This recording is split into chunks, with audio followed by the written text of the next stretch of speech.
Representative Bowling, I am excited to talk to you today about Recovery Ready Communities. Obviously, the 2021 session started off very strong. A lot of bills already passed. You guys have already done a lot of things in the 2021 session, which isn't normal for a short session, especially in that first week. But you went ahead and filed your bill for Recovery Ready Communities. So talk to me a little bit about what's in the bill and if you think it'll be able to pass in 2021. Well, first of all, Jacqueline, thank you for having me on. I'm excited about this opportunity. Every chance I get to talk about this bill, I always jump on it. I think it's a really good bill, and it, of course, addresses a very serious problem in our Commonwealth and in our nation. But, you know, in our purview as representatives of the state, we're going to address what we can do in the Commonwealth. But what's in the bill basically is we are wanting to form what's called Recovery Ready Communities. And we want this to be a certificate that communities that want to further address the substance use disorder issues that we see in large cities in our state, that we see in rural areas in our state, that we put in place a game plan for them to become recovery ready. And so the bill itself is very simple. I think it's maybe a little bit longer than 2 pages. But basically what it does is it forms an advisory committee for recovery ready communities. And that committee, it's about, I think it's up to about 13, maybe 14 people now. And basically it comes from groups from, the Chamber's going to have a representative on there, Kentucky League of Cities, CAECO, Administrative Office of the Courts, folks that are actually in active recovery, and folks that have been in recovery and also jailed because of it, because of substance use issues in their past. And these folks are going to come, they're going to sit at the table, they're going to kind of take an inventory and come up with plans, come up with programs that communities can get going locally, that are already working in other communities. A lot of them are, but to basically form the framework out of this advisory committee, form the framework for communities all across Kentucky to have a recovery ecosystem within their communities. And when you talk about that recovery ecosystem, we look at it in 3 steps. First is prevention. Second is treatment for those in active addiction. And then the third is recovery. And there's a lot of aspects to all 3 of those. The recovery one especially, because, recovery after 30 days and after 3 years looks a whole lot different. And there's a whole lot that goes into that. But eventually we want these folks to have resources available, have programs in their communities where they can go back, earn a skill, learn a trade, and get back into the workforce. So, and yes, to answer the second part of your question, I did pre-file this bill. We did not get it done in the first week, but I believe we will be hearing it in local government in the House in the first week of February. It's gotten a lot of support from folks across the aisle, and I've had meetings with the governor's office and a million other people involved in it as well. So there's a lot of support for it. Everybody sees the need for it. And so I do expect it to pass, and I'm looking forward to get it going here in February. Now, of course, we've seen Kentucky struggle with substance use disorder for quite some time now, and we're talking about it more and more in the state. We're talking about ways to fix it. But I think that a lot of times the state comes to a point where, especially in lawmaking, they wonder how to address it. So sometimes I think we get hindered there. So where did you come up with the idea for this bill and this type of approach to addressing the issue? Well, the idea came from, I just graduated from a Bright leadership class this December, and it was basically a 6-month program where there are 50 individuals under the age of 40 from communities all over, mostly Eastern Kentucky, but also there are some Western Appalachian Regional Commission counties in there too. And we all had to come up with group projects, and we would each of us individually would come up with an idea and pitch the projects. And as I was listening to these projects, a lot of people talked about recovery. And a lot of people talked about starting programs that addressed, say, the prevention side, starting an education program in a school. And then another person would get up and pitch an idea for a recovery idea. And, you know, another guy would stand up and pitch an idea for long-term recovery and housing and dealing with recovery. And so everybody was kind of hitting on the different segments of it. And I realized then how important it is to, at least my generation, you know, 40 under. I'm barely hanging on to 40 under, by the way, but I still am 38 here. But I realized how important it was to people my age, my colleagues, that we don't just sweep this under the rug any longer. It's a problem that's been, you know, festering since the late 90s, and it's just gotten worse and worse and worse. And, you know, we have got to embrace this on the federal level, on the state level, and on the local levels if we're going to make a dent in this. And so the idea came from the Bright class. Everybody had these different ideas. And I said, well, how can we put this all together? And so we came up with the idea of legislation.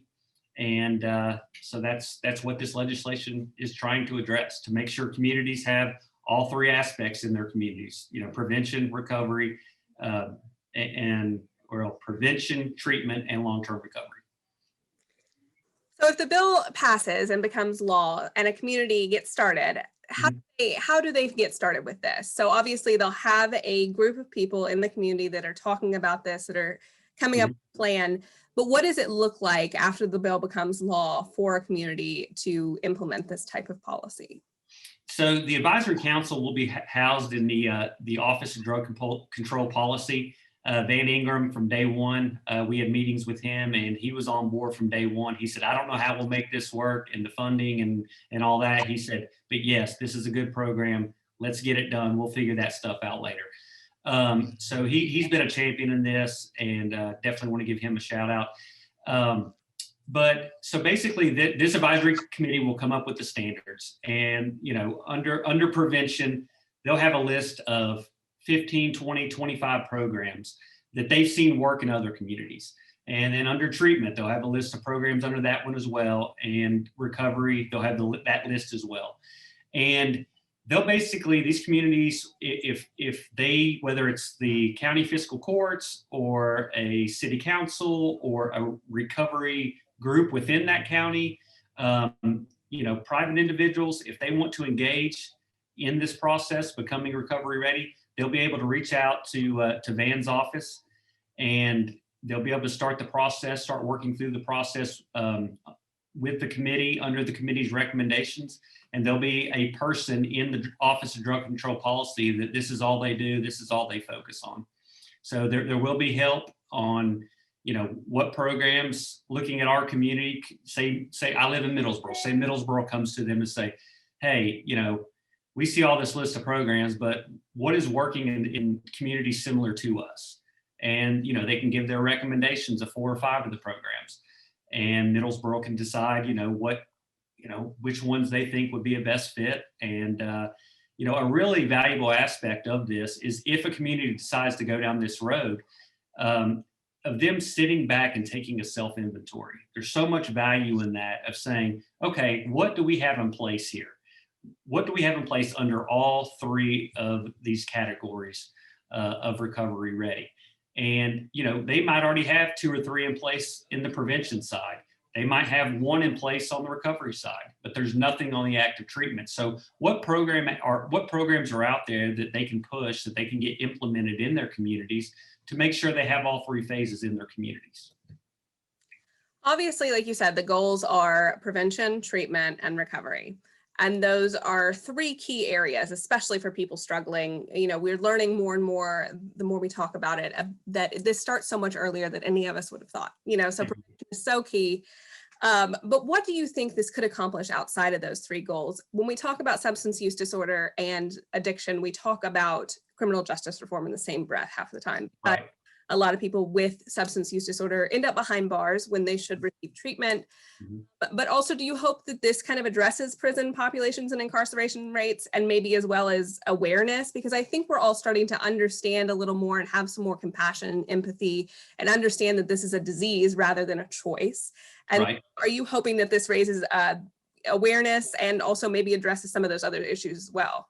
Oh, absolutely. And, that to me, that's the biggest selling point, when we were talking with KCO and the Kentucky League of Cities is, these drug issues, they are costing our communities and our counties, I mean, tons of money. You talk to a judge executive in any rural county, and they'll tell you their number one cost, it is the jail. And it just sucks out resources. And you're seeing the same people over and over and over and over and over again. And so if we feel that if a community wants to engage in this program, that instead of sending them to jail, that they can send them into these programs, or if it's somebody that, yeah, they've not crossed that line yet to where they're going in the criminal aspect, but they're teetering the line awful close. Well, let's send them to one of these prevention programs. And we feel like if communities get this in place, we will see less strain on law enforcement. We'll see less strain on our court systems. We'll see less strain in our county budgets by both policing through the sheriff's department and then jailing. And so it's a win-win program. And we can't keep doing what we're doing and just sending the same people back to jail over and over and over again. It's not working. It's not getting any better. So we've got to embrace this statewide, community-wide, and we can make a difference if we do. Anything that we haven't covered that you want people to know about this policy, especially as we are about to return for the second part of the 2021 session? One thing I would add is, when we first started looking at this, we looked at it from the point of view of the families, the individuals that were going through this personal hell, quite frankly. And a lot of families, even well-to-do families, when they see a family member or a friend fall into, addiction, they don't know where to turn. They don't know what resources are in their communities. And we really hope that this legislation, once it passes, that there'll be clear direction in every community in Kentucky on, hey, my brother, he's struggling right now. What programs are out there? My son, he's not doing well. He's playing around with drugs. What can we do? What programs are out there? Instead of just sitting back and hoping they don't continue down that road, let's get them into active programs. Let's make them active participants in their own recovery. So that's a main aspect, a main driver of this is helping those families and helping those individuals.